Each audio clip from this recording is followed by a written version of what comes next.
పోలిపాడ్యమి వేడుకలు సింహాచలం దేవస్థానం శ్రీ వరాహలక్ష్మి నరసింహస్వామి దేవస్థానం ఆంధ్రప్రదేశ్లోని ప్రముఖ పుణ్యక్షేత్రం.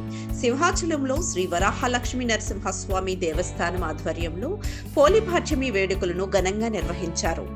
ఈ సందర్భంగా కొండ దిగువన ఉన్న దేవస్థానం పుష్కరిణి వద్ద సాంప్రదాయబద్ధంగా విస్తృత ఏర్పాట్లు చేశారు.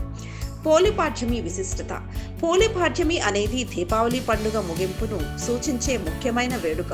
ప్రతి ఏటా కార్తీక మాసంలో నిర్వహించే ఈ వేడుకలో భక్తులు పవిత్ర నదీ జలాలు లేదా పుష్కరిణిలో దీపాలను వదులుతూ పోలికి ఒక పురాణ పాత్ర కార్తీక దీపాల మహిమ ప్రతినిధిగా భావిస్తారు.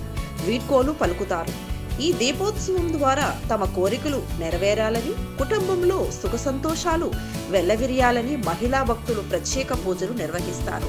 దేవస్థానం ఏర్పాట్లు. సింహాచల దేవస్థానం అధికారులు పోలిపాడ్యమి వేడుకల కోసం ప్రత్యేక ఏర్పాట్లు చేశారు.